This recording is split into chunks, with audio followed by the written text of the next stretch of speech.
નમસ્કાર મિત્રો, મારા નવા વિડીયોમાં તમામ મિત્રોનું સ્વાગત કરું છું. અને મિત્રો, દ્વારકા જેને કૃષ્ણની નગરીના નામથી ઓળખવામાં આવે છે.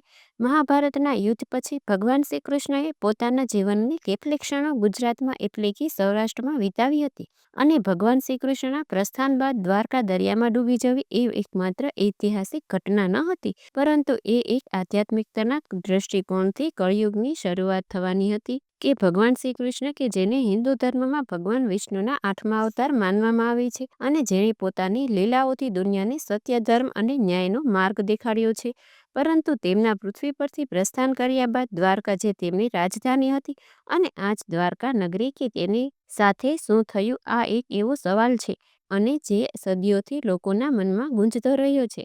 અને મિત્રો, દ્વારકાના અસ્તિત્વ અને તેના વિનાશની કહાની રહસ્યોથી ભરેલી છે અને આજે પણ ઇતિહાસ અને પુરાતત્વવાદો માટે એક ઊંડાણપૂર્વકના રિસર્ચનો વિષય બનેલો છે. અને મિત્રો, દ્વારકા કે જેને કૃષ્ણના નગરીના નામથી ઓળખાય છે અને જે ગુજરાતના દરિયા કિનારે આવેલું છે, અને આ શહેર મહાભારત કાળમાં કૃષ્ણની રાજધાની હતી અને તે સમયનું એક અત્યંત સમૃદ્ધ અને સુંદર નગર માનવામાં આવતું હતું. ભગવાન શ્રી કૃષ્ણએ મથુરા છોડ્યા બાદ આ શહેરનું નિર્માણ કરવામાં આવ્યું હતું અને ત્યાર પછી તેમના યદુવંશી વંશની રાજધાની બન્યું હતું.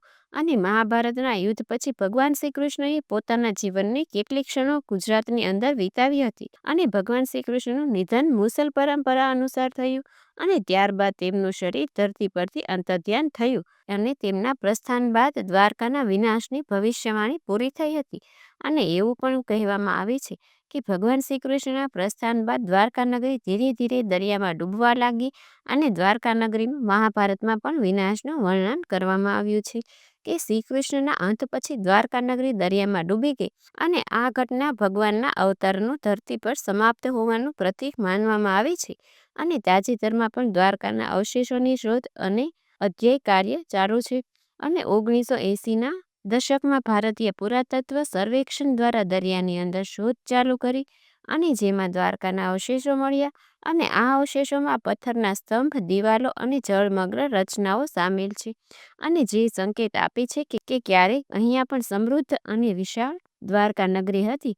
અને ભગવાન શ્રી કૃષ્ણના પ્રસ્થાન બાદ દ્વારકા દરિયામાં ડૂબી જવી માત્ર એક ઐતિહાસિક ઘટના નથી, પરંતુ આધ્યાત્મક દ્રષ્ટિકોણથી કળિયુગની શરૂઆત હતી. અને શ્રી કૃષ્ણના ધરતીગમન બાદ કળિયુગ અને તેના દુષ્પરિણામ જોવા મળ્યા હતા. અને મિત્રો, આ દ્વારકા નગરીની શોધ ત્યારે થઈ કે જ્યારે 1960માં આજના દ્વારકા શહેરમાં એક મકાનને તોડતી વખતે મંદિરનું શિખર મળી આવ્યું હતું અને અહીંયા ખોદકામ દરમિયાન ભગવાન વિષ્ણુના મંદિરના અવશેષો સાથે ઘણી વસ્તુઓ મળી આવી હતી. અને ભારતીય પુરાતત્વ સર્વેક્ષણના ભૂતપૂર્વ મહાનિર્દેશક શિકારીપુર રંગનાથ રાવે અહીં સંશોધન કરવાનું નક્કી કર્યું અને 1989માં પાણીની અંદરની શોધખોળ દરમિયાન આવી અનેક રચનાઓ મળી આવી હતી અને જે સૂચવે છે કે અહીંયા કોઈ શહેર ડૂબી ગયું હશે. અને ત્યારબાદ અરબસાગરમાંથી 1989માં પાણીની અંદર સંશોધન દરમિયાન મોટા લંબચોરસ પથ્થરો મળી આવ્યા હતા અને અર્ધચંદ્રકર આકારના પથ્થરો પણ જોવા મળ્યા હતા અને આ બધા પથ્થરો માનવીઓ દ્વારા કોતરવામાં આવ્યા હતા. અને આ સંશોધનમાં સાથે સાથે દિવાલોના પણ અવશેષો મળી આવ્યા હતા અને તેમાંથી મોટી માત્રામાં લાઇમસ્ટોન પણ મળી આવ્યા હતા અને એવું લાગતું હતું કે કેનો ઉપયોગ કઈ બનાવવા માટે થયો હશે. એટલું જ નહીં, અહીં માટીના વાસણો અને સિક્કા પણ મળ્યા હતા. અને મિત્રો, હિન્દુઓના પવિત્ર ગ્રંથ શ્રીમદ ભાગવત મહાપુરાણમાં ભગવાન શ્રી કૃષ્ણનો જન્મ, ઉછેર, કંસની હત્યા, મથુરા પરત ફરવું, દ્વારકા નગરીની સ્થાપના, બહાદુરી અને યાદવોના પતનનો ઉલ્લેખ જોવા મળે છે. અને આ સિવાય મહાભારત અને વિષ્ણુ પુરાણ સહિત અન્ય ગ્રંથોમાં પણ તેમના વિશે આ વાતનો ઉલ્લેખ છે. શ્રીમદ ભાગવત મહાપુરાણ અને મહાકાવ્ય મહાભારત અનુસાર શ્રી કૃષ્ણએ કંસને માર્યા પછી મગધના શાસક જરાર ગુસ્સે થયા, કારણ કે કંસ તેની 2 પુત્રીઓ અસ્થિ અને પ્રક્ષિનો પતિ હતો. અને જ્યારે જરાસંઘે મથુરા ઉપર 17 વર્ષ હુમલા કર્યા અને આ દરેક હુમલા વખતે ભગવાન શ્રી કૃષ્ણ અને બલરામ તેમના શહેરનો બચાવ કર્યો, પરંતુ જ્યારે જરાસંઘે 18મી વખત હુમલો કર્યો ત્યારે ભગવાન શ્રી કૃષ્ણ અને બલરામને લાગ્યું કે આ લડાઈ લાંબી ચાલશે અને મથુરાના લોકો માટે હાનિકારક સાબિત થશે. અને ત્યારે ભગવાન શ્રી કૃષ્ણ નગરજનોની સાથે દ્વારકા આવ્યા અને અહીંયા એક નવું શહેર વસાવ્યું.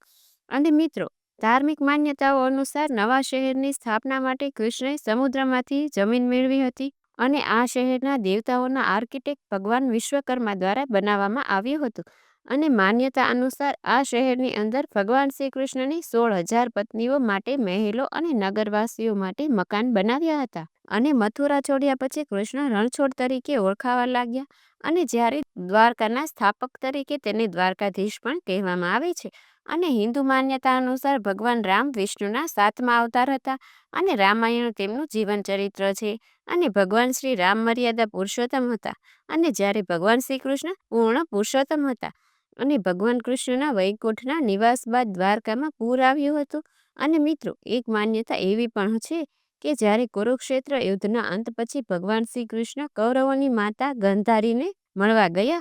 અને ત્યારે તેમણે ભગવાન કૃષ્ણને શ્રાપ આપ્યો કે યદુવંશનો નાશ થશે. અને 36 વર્ષ પછી ગાંધારીનો શ્રાપ સાચો પડ્યો. અને ત્યારે ભગવાન શ્રી કૃષ્ણ કંઈ પણ કરી શક્યા નહીં. અને દ્વારકા શહેર નષ્ટ થયું. અને બીજી કહાની એવી પણ છે કે ભગવાન શ્રી કૃષ્ણના પુત્ર સાંભે ઋષિઓની સામે ગર્ભવતી સ્ત્રીનો વેશ ધારણ કર્યો. અને તેમણે બાળકના ભવિષ્ય વિશે પૂછ્યું. અને તે સમયે ક્રોધિત થઈને ઋષિઓએ ભગવાન શ્રી કૃષ્ણના પુત્રને શ્રાપ આપ્યો કે આખા યદુવંશનો નાશ થશે. અને આના પછી સમગ્ર યદુવંશનો નાશ થયો. અને મિત્રો, આ જ રીતે પુરાણો અને કથાઓ તેમજ પુરાતત્વ વિભાગ દ્વારકા નગરી ડૂબવાના અલગ અલગ તારણો આપવામાં આવ્યા છે. અને મિત્રો, દ્વારકા મંદિરનો ઇતિહાસ લગભગ 2500 વર્ષ જૂનો છે. પુરાણો પ્રમાણે લગભગ હજારો વર્ષ પહેલા જ્યારે ભગવાન શ્રી કૃષ્ણએ દ્વારકા નગરી વસાવી હતી ત્યારે જે સ્થાને તેમનો મહેલ હતો અને ત્યાં જ દ્વારકાધીશ મંદિરનું નિર્માણ થયું છે. અને મંદિરના ગર્ભગૃહમાં ભગવાન શ્રી કૃષ્ણની શ્યામવર્ણી પ્રતિમા છે. અને તે તેના સિંહાસન ઉપર વિરાજમાન છે. અને મિત્રો, આ સાથે કોમેન્ટમાં જય શ્રી કૃષ્ણ લખી દેજો. તો મિત્રો, આવા જ અવનવા વિડીયો જોવા માટે અમારી ચેનલ મસ્ટ કૃષ્ણને સબસ્ક્રાઇબ કરો. ધન્યવાદ.